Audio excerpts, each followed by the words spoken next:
Hello friends, myself Dr. Komal Kandoi, and today we will discuss about Illumina medicine from Essence of Materia Medica by Dr. George Vitholkas. तो आज हम alumina के बारे में बात करने वाले हैं दोस्तों। मुझे लगता है कि काफ़ी कुछ पहले से ही आपको जो है एल्यूमिना के बारे में पता होगा। और डॉक्टर जॉर्ज विथोलकर जो है जनरली जो मेडिसिन को बताते हैं तो वो बेसिकली मेंटल पैथोलॉजी को बताते हैं कि जो मेडिसिन में सिम्टम आ रहे हैं तो मेंटल लेवल पे क्या पैथोलॉजी जो है रही है जो ये सिम्टम जो है लेके आ रही है। तो इससे पहले कि अपन मेंटल पैथोलॉजी के ऊपर बात करें, मुझे लगता है कि एक इंट्रोडक्टरी पार्ट की अपन थोड़ी सी बात जो है यहाँ कर लेंगे तो अच्छा रहेगा। तो सबसे पहले अगर अपन इंट्रोडक्शन की बात करें तो जैसा कि अपन सभी जानते हैं कि पहले के समय में एल्यूमिनियम के बर्तन जो है बहुत ज़्यादा यूज़ हुआ करते थे। एल्यूमिनियम के बर्तन में जो खाना बनाया जाता था और लंबे समय तक जो है खाना उसमें बनाकर खाने की वजह से जो सिम्टम आते थे जो कि क्रूड एल्यूमिनियम की पॉइजनिंग की वजह से सिम्टम आया करते थे, कुछ वैसे ही सिम्टम जो है कहे वैसे ही सिम्टम अपन को जो है एल्यूमिना की पॉइजनिंग में देखने को मिले थे। तो जनरली हेरिंग गाइडिंग सिम्टम में डॉक्टर हेरिंग ने अपनी मटेरिया मेडिका में इस बारे में जिक्र किया था कि जो क्रूड पॉइजनिंग की वजह से जो क्रूड एल्यूमिनियम की पॉइजनिंग की वजह से वो सिम्टम आया करते थे, वो डॉक्टर हेरिंग जो है पोटेंटाइज एल्यूमिना के द्वारा उसको एंटीडोट किया करते थे। डॉक्टर कैंट ने अपनी मटेरिया मेडिका में भी इस बात का जिक्र किया है कि जो व्यक्ति लेड की पॉइजनिंग की वजह से जो सिम्टम जिनमें आते हैं, जो व्यक्ति लेड के एक्सपोजर में आने की वजह से वो सिम्टम प्रोड्यूस होते हैं, जैसे कि वर्कर हैं, पेंटर्स हैं, जो कि लेड के एक्सपोजर में आते हैं, तो उस सिम्टम को जो है एंटीडोट करने के लिए भी जो एल्यूमिना पोटेंटाइज एल्यूमिना का यूज़ किया जाता था। अब अपन बात करें, ये हो गई उसके इंट्रोडक्टरी पार्ट की बात हो गई। अब अपन बात करते हैं कि किस तरीके से मेंटल पैथोलॉजी पे हम बात करेंगे कि किस तरीके से सिम्टम जो है मेंटल लेवल पे डेवलप होते हैं। तो सबसे पहले अपन बात करें अगर तो इंटरनल लेवल और एक्सटर्नल लेवल पर अगर अपन बात करें किस तरीके से सिम्टम प्रोड्यूस होते हैं, तो मेन जो इसका की वर्ड है, जो इसका मेडिसिन का कोर है, जो ये बताता है कि आखिर प्रॉब्लम कहाँ पर है, तो वो जो कोर है वो है डिलेड एक्शन। है ना, डॉक्टर जॉर्ज विथोलकस ने जो है एक मेन शब्द का यूज़ किया है, वो है डिलेड एक्शन। यानी कि जो एक्शन को आने में जितना समय लगना चाहिए, यहाँ पर जो है समय थोड़ा ज़्यादा लग रहा है क्योंकि एक्शन जो है पेशेंट का वो डिलेड हो गया है। ठीक है, तो जो एल्यूमिना मेडिसिन है वो मेनली इसका एक्शन ही जो सीट ऑफ एक्शन है वो नर्वस सिस्टम, माइंड, स्किन और म्यूकस मेम्ब्रेन पर अपन को देखने को मिलता है। ठीक है, तो इंटरनली जब अपन बात करेंगे तो अपन को देखने को मिलेगा कि पेशेंट का मेंटल लेवल पे जब इंटरनल लेवल पे अपन बात करते हैं तो अपन मेंटल पेन को देखते हैं। मेंटल पेन पे पेशेंट में देखने को जो मिलेगा वो मिलेगा slowness of mind, mainly slowness of mind अपन को देखने को मिलेगा। अब आप इसको समझेंगे कैसे कि पेशेंट में जो है स्लोनेस ऑफ माइंड है।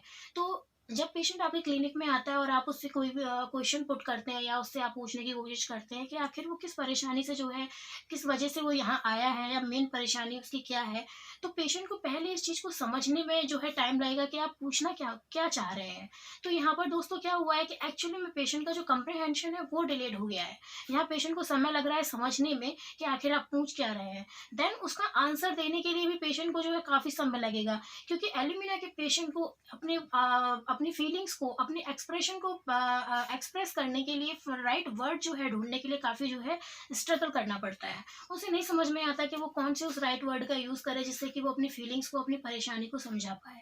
और ये जो है एल्यूमिना का एक मेन फीचर है कि जहाँ पर बहुत ही ज़्यादा दिक्कत होती है करेक्ट वर्ड को फाइंड करने में, पेशेंट को बहुत दिक्कत होती है, एल्यूमिना का की फीचर है।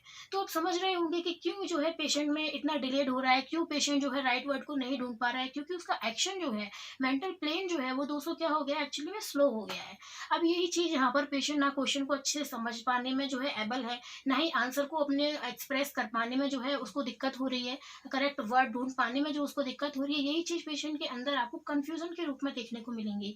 And that why alumina is a great remedy for confusion also. So यहाँ पर क्या है कि कन्फ्यूज़न जब डेवलप होता है तो पेशेंट के अंदर इस तरह का कन्फ्यूज़न आपको देखने को मिलेगा आगे जाके, जहाँ पेशेंट को इस बात को लेके कन्फ्यूज़न होता है कि जो मैं बोल रही हूँ वो मैं नहीं बोल रही हूँ, या जो मैं देख रही हूँ वो मैं नहीं देख रही हूँ। तो इस तरह का कन्फ्यूज़न आगे चल के आपको ये कन्फ्यूज़न जो है ये लॉस ऑफ आइडेंटिटी तक जो है इस सिम्टम को जो है लेके जाता है। तो कैसे मेंटल पैथोलॉजी प्रोग्रेस कर रही है, डिलेड एक्शन से आगे चल के आप पेशेंट में कन्फ्यूज़न, कन्फ्यूज़न से जो है पेशेंट में आइडेंटिटी लॉस तक आप जो है पैथोलॉजी को प्रोग्रेस होते हुए देखेंगे। यहाँ पर जो मेन पेशेंट की परेशानी है वो ये है कि पेशेंट को समझ नहीं आ रहा है कि ये मैं ही हूँ क्या, यहाँ आइडेंटिटी लॉस हो रहा है। इस तरह के सिम्टम मेनली आपको सिज़ोफ्रेनिक पेशेंट में देखने को मिलते हैं, जहाँ पर जो सिज़ोफ्रेनिक पेशेंट की जो अर्ली स्टेज ऑफ सिज़ोफ्रेनिया है, वहाँ पर आपको इस तरह के सिम्टम जो है देखने को मिलेंगे। ठीक है? उसके बाद ये अगर मैंने बात करी मेंटल प्लेन पे, अब अपन बात करें इमोशनल प्लेन पे किस तरीके से पैथोलॉजी डेवलप होती है। तो इमोशनल प्लेन पर आप देखेंगे कि पेशेंट के अंदर बहुत ही ज़्यादा हरिडनेस रहती है, ग्रेट हरिडनेस इनसाइड। और उसी के साथ जो एक्सटर्नल वर्ल्ड है, जो बाहरी दुनिया है, वहाँ पर पेशेंट को बहुत ज़्यादा हर चीज़ बहुत ही धीमी गति से चलती हुई दिखाई देती है। Actually alumina patient is a very slow patient, वो खुद अपने आप में बहुत ही स्लो पेशेंट है। उसको हर एक काम करने में बहुत टाइम लगता है, वो अपनी पूरी कोशिश करके भी एक टाइम लिमिट के अंदर अपने जो काम को ख़त्म नहीं कर सकता। ऐसा इसलिए है क्योंकि पेशेंट जो है वो स्लो है, चूँकि डिलेड एक्शन है पेशेंट के अंदर, उसे काम करने की भी जो स्पीड है वो बहुत स्लो है। लेकिन इसी वजह से पेशेंट के अंदर एक बहुत हरिडनेस दिखाई देती है। हरिडनेस आगे चल के जब इसकी पैथोलॉजी जो है डेवलप होगी इमोशनल प्लेन पे, तो यही हरिडनेस आपको एप्रीहेंशन के रूप में दिखाई देगा। एप्रीहेंशन यहाँ पर पेशेंट को लगता है कि मेरे साथ कुछ गलत ना हो जाए, उसके माइंड में थॉट आने लगता है कि कुछ गलत ना हो जाए, कुछ मिसफॉर्च्यून ना हो जाए, या कोई एक्सीडेंट ना हो जाए। और इस तरह के थॉट जो है उसके माइंड में आने लगते हैं, और इन थॉट्स की वजह से पेशेंट जो है वो आगे जाके डिप्रेशन में चला जाता है। ये डिप्रेशन आपको ग्लूमीनेस के साथ दिखाई देती है, कि मतलब ग्लूमीनेस यानी कि उदासी के साथ जो है पेशेंट में ये चीज़ आपको दिखाई देगी। आगे चल के यही पेशेंट के अंदर ये थॉट आ रहे हैं, जो डिप्रेशन आ रहा है, ये डिप्रेशन आगे चल के पेशेंट को सुसाइडल टेंडेंसी की तरफ लेके जाता है। जैसा कि हम सभी जानते हैं कि एल्यूमिना जो मेडिसिन है वो एक सुसाइड के लिए बहुत ही अच्छी मेडिसिन है, स्पेशली उस तरह का सुसाइड जहाँ पर पेशेंट जो है कोई चाकू को देखकर या ब्लड को देखकर जो है उसमें इम्पल्स आते हैं कि वो अपनी खुद की जान ले ले। वहीं आप आर्सेनिक और मरकरी में देखेंगे तो वहाँ पर भी इस तरह के इम्पल्स हैं, लेकिन वो सुसाइडल नहीं है दोस्तों। वहाँ पर किल डिजायर टू अदर, किसी और की जान लेने के जो है इम्पल्स आते हैं। लेकिन वहीं एल्यूमिना की अपन बात करें तो यहाँ पे अपन को सुसाइडल टेंडेंसी देखने को मिलती है। ये वही डिप्रेशन के जो है आगे चलकर जो है अपने अपन को सुसाइडल टेंडेंसी उनमें देखने को मिलेगी। तो इमोशनल पेन पे किस तरीके से अपन ने देखा कि ग्रेट हरिडनेस से एप्रीहेंशन डेवलप हो रहा है। देन एप्रीहेंशन से डेवलप होके आगे चल के पेशेंट के अंदर सुसाइडल थॉट्स आ रहे हैं। सुसाइडल थॉट के बाद पेशेंट के अंदर जो है एक कंडीशन ऐसी आ जाती है, या पेशेंट समझ जाता है कि मैं मेंटली जो है ठीक नहीं हूँ, मेरी मेंटल हेल्थ ठीक नहीं है। पेशेंट इस बात को समझता है, और इस बात को समझ कर ही वो जो है अपनी कंडीशन से रिजाइन दे देता है। उस वक्त जब उसे समझ में आता है कि I am not able to do my job properly due to mental condition. ठीक है, तो ये अपन ने बात की इसके इमोशनल प्लेन पे। अब अपन बात करें फिजिकल प्लेन पे कि किस तरीके से फिजिकल प्लेन पर जो है सिम्टम डेवलप होते हैं। तो हम सभी बहुत अच्छे से जानते हैं कि एल्यूमिना मेडिसिन है जो है वो एक बहुत ही शानदार मेडिसिन है पैरालिसिस के लिए। तो चूंकि एल्यूमिना का पेशेंट बहुत डिलेड है, इतना डिलेड है कि वो बाहरी दुनिया उसको इतनी धीमी लगती है, जैसे कि एक आधा घंटा भी उसे पूरे एक दिन के बराबर लगता है, एक एक आधा घंटा, जहाँ पेशेंट को लगता है कि पूरा एक दिन के बराबर है। तो इतना डिलेड एक्शन अपन को जो है मेंटल लेवल पे देखने को मिल रहा है, उसके फिजिकल लेवल पे भी जो है अपन को स्लोनेस देखने को मिल रही है। तो ये फिजिकल लेवल पे जो स्लोनेस है, जैसे कि अपन अभी बात कर रहे थे पैरालिसिस के बारे में, तो उसकी पैरालिसिस भी बहुत ही स्लो तरीके से होती है। जैसे कि पेशेंट के लेग्स में पहले हैवीनेस केवल शुरू हुई थी, और पेशेंट ने उसको बहुत ज़्यादा उस पर ध्यान नहीं दिया है, जस्ट हैवीनेस ही तो है, पेशेंट ने ये सोच के छोड़ दिया।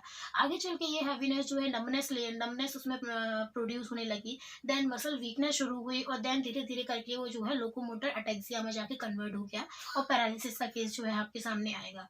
तो इस तरह की पैरालिसिस बहुत ही धीमी गति से डेवलप होने वाली पैरालिसिस होगी, जहाँ पर सडन पैरालिसिस नहीं है कि कल तक कोई सिम्टम नहीं था और आज सडन पैरालिसिस हो गई। तो इस तरह की धीमी प्रोग्रेस में जो पैरालिसिस आई है, अब जब इस तरह के पेशेंट को आप एक बार फाइंड आउट कर लेते हैं कि हाँ ये पेशेंट एल्यूमिना का है, देन आप उसे एल्यूमिना प्रिस्क्राइब करते हैं। तो आप ये उम्मीद नहीं कर सकते हैं कि जिस तरीके से आपने आज मेडिसिन दी है तो 2-4 दिन में ही आपको जो है उसमें रिजल्ट देखने को मिल जाए। तो ऐसा नहीं होगा दोस्तों, क्योंकि एल्यूमिना पेशेंट डिलेड पेशेंट है, उसकी पैथोलॉजी भी डिलेड है, तो उसके सिम्टम भी उसी गति से जो है क्योर होंगे जिस गति से वो आए हैं। तो ये तो हो गई अपन पैरालिसिस की बात। इसके अलावा आप देखेंगे कि एलोवेरा बहुत ही शानदार रेमेडी है ऐसे कॉन्स्टिपेशन के लिए जहाँ पर कि बहुत ज़्यादा सॉफ्ट स्टूल के साथ जो है कॉन्स्टिपेशन देखने को मिलता है। एक पेशेंट जो कि काफ़ी दिनों से स्टूल के लिए नहीं गया है, उसे इस बात का पता है कि हाँ मैं स्टूल के लिए नहीं गई हूँ, लेकिन उसके बावजूद भी जब पेशेंट स्टूल के लिए जाता है तो उसको बहुत ज़्यादा वेट करना पड़ता है, क्योंकि रिफ्लेक्स डिलेड है। यहाँ पर जो रेक्टम है वो अपने आप से कोई वर्क करता ही नहीं है। आप देखेंगे कि रेक्टम जो है इनएक्टिविटी ऑफ रेक्टम या कहें वीकनेस ऑफ मसल जो है रेक्टम का, और एक पैरेटिक कंडीशन जो है उसकी वजह से जो है स्टूल सॉफ्ट स्टूल होने के बावजूद भी पेशेंट को काफ़ी ज़्यादा स्ट्रेन करना पड़ता है। इतना ज़्यादा एब्डोमिनल मसल्स को जो है स्ट्रेन करता है, इतना ज़्यादा स्ट्रेन करता है कि उस समय पेशेंट पूरा पसीने में गीला हो जाएगा, एक हैंग आउट वाली कंडीशन आ जाएगी। बिल्कुल पूरी कोशिश करने के बाद लेबर बहुत ज़्यादा वर्क होगा उसके लिए, कि जैसे उसने बहुत ज़्यादा लेबर वर्क किया हो, और उसके बाद इतना ज़्यादा थकान महसूस करेगा, और पूरी कोशिश करने के बावजूद भी बहुत थोड़ी मात्रा में जो है वो सॉफ्ट स्टूल को पास करेगा और उसके बाद पेशेंट बिल्कुल थक जाएगा। तो ऐसा इसलिए है क्योंकि जो रेक्टम है वहाँ पर पैरेटिक कंडीशन ऑफ रेक्टम है। जनरली आप देखेंगे कि ल्यूमिना का पेशेंट जो है वो ड्राई स्किन है ना? ईज़िली एबल नहीं है वो स्वेटिंग के लिए। लेकिन उसके बावजूद भी जब स्ट्रेनिंग जब वो करता है स्टूल के लिए, तो उस वक़्त आपको जो है प्रोफ्यूज़ स्वेट देखने को मिलेगा, पेशेंट जो है गीला हो जाएगा पूरा पसीने में। हालाँकि एल्यूमिना मेडिसिन जो है वो ड्राइनेस ऑफ स्किन के लिए जानी जाती है। मेन जो उसकी क्रस्ट है, सारी चीज़ें हैं, बहुत ज़्यादा ड्राई देखने को मिलेंगी आपको। लेकिन वहीं जब स्टूल की बात की जाए तो स्टूल के दौरान जब वो स्ट्रेनिंग करेगा तो पूरा प्रोफ्यूज़ स्वेटिंग जो है उसको हो जाएगी और बहुत लेबर वर्क उसे करना पड़ेगा ड्यू टू डिलेड एक्शन और due to paralytic condition of the rectum. And then अपन बात करें यूरिनरी ब्लैडर की, तो वहाँ पर भी आपको सेम कंडीशन देखने को मिलेगी। जब पेशेंट यूरिनेशन के लिए जाएगा तो आप देखेंगे कि उसको काफ़ी वेट करना पड़ता है। उसके जो कहे स्ट्रीम है या फ्लो है उसके स्टार्ट होने के लिए उसे बहुत जो है वेट करना पड़ता है। क्यों? क्योंकि वहाँ पर भी वीकनेस ऑफ मसल्स है, रिफ्लेक्स डिलेड है और पैरालिटिक कंडीशन जो है आपको वहाँ भी देखने को मिल रही है। ऐसे ही आप जब एसोफेगस की बात करेंगे तो एसोफेगस में भी डिलेड एक्शन होने की वजह से, रिफ्लेक्स डिलेड होने की वजह से आप देखेंगे कि बोलस जो है ना, खाना जो खाया उसमें जो बोलस है वो एसोफेगस में जाके स्टक हो जाएगा और वहाँ पर कॉन्ट्रैक्शन ऑफ एसोफेगस देखने को मिलेगा, जिसकी वजह से पेशेंट आपको पेन इन चेस्ट की भी शिकायत कर सकता है। इसी तरीके से अगर आप जो है सेक्सुअल स्फीयर पे देखें तो वहाँ भी आप समझ सकते हैं कि किस तरह की कंडीशन देखने को मिलेगी। There is mental desire but the part is relaxed due to weakness of muscles, है ना? तो इस तरीके से और आप देखेंगे कि एल्यूमिना बहुत अच्छी मेडिसिन है डिमिनिश ऑफ विजन के लिए, जहाँ पर जो आई मसल्स हैं वहाँ पर भी अपन को वीकनेस देखने को मिलेगी। तो शब्दों में अगर अपन बात करें तो एल्यूमिना एक ऐसी मेडिसिन है जो कि एक्शन को डिलेट करती है, नर्वस सिस्टम पर जब वर्क करती है तो डिलेड एक्शन की वजह से या कहें स्लोनेस की वजह से पेशेंट में हर चीज़ जो है बहुत ही स्लो देखने को मिलेगी, आपको सारे एक्शन जो है डिलेड देखने को मिलेंगे। वहीं म्यूकस मेम्ब्रेन में ये कैटार की कंडीशन प्रोड्यूस करती है, मतलब कि एक ऐसी कंडीशन जैसे कि आपने एल्यूमिना की लिकोरिया के बारे में सभी जानते हैं कि एल्यूमिना का इतना प्रोफ्यूज एल्ब्यूमिनस ट्रांसपेरेंट लिकोरिया है जो कि हील तक जो है आपको बहता हुआ दिखाई देता है। मतलब इतनी प्रोफ्यूज मात्रा में जो है वहाँ पर जो है लिकोरिया देखने को मिल रहा है, तो कैटार कंडीशन भी प्रोड्यूस करती है। तो इस तरीके से आप देखेंगे कि आगे चल के पेशेंट के अंदर किस तरीके के सिम्टम डेवलप हो रहे हैं, उनकी बेसिक मेंटल पैथोलॉजी क्या है और किस वजह से पेशेंट के अंदर इस तरह के सिम्टम प्रोड्यूस हो रहे हैं। इस सिम्टम को समझने के लिए हमको उसके कोर को, उसके एसेंस को समझना बहुत ज़रूरी हो जाता है कि आखिर क्यों पेशेंट को इतना टाइम लग रहा है, क्यों पेशेंट को जो है कॉन्स्टिपेशन हो रहा है और क्यों पेशेंट में जो है ड्राइनेस ऑफ स्किन देखने को मिल रही है, ड्राइनेस ऑफ म्यूकस मेम्ब्रेन देखने को मिल रही है। तो ये ऐसा है क्योंकि स्लगिश एक्शन ऑफ ब्लड का जब स्लगिश एक्शन होगा तो उस वजह से जो है अच्छे से ब्लड सप्लाई ना होने की वजह से आपको म्यूकस मेम्ब्रेन में जो है ड्राइनेस देखने को मिलेगी। तो उम्मीद है दोस्तों कि अब आप समझ गए होंगे कि किस तरीके से जो है इसमें सिम्टम डेवलप हो रहे हैं, इसकी एक्चुअल पैथोलॉजी क्या है। इस तरीके से अगर आप मेडिसिन को समझेंगे तो ये एक डिफरेंट जो है फ्लेवर आपके सामने रखती है कि हम इस तरीके से भी जो है मेडिसिन को याद रख सकते हैं, पढ़ सकते हैं। यहाँ पर अपना दिमाग हम खुद चलाते हैं कि हाँ, इस अगर ऐसी पैथोलॉजी डेवलप हुई है तो इस तरह के सिम्टम जो है डेवलप होंगे और इस तरीके से मटेरिया मेडिका को याद रख पाना बहुत ईजी हो जाता है। तो मैं जल्द ही मिलूंगी आपसे दूसरे मेडिसिन के साथ। तो अभी के लिए थैंक यू।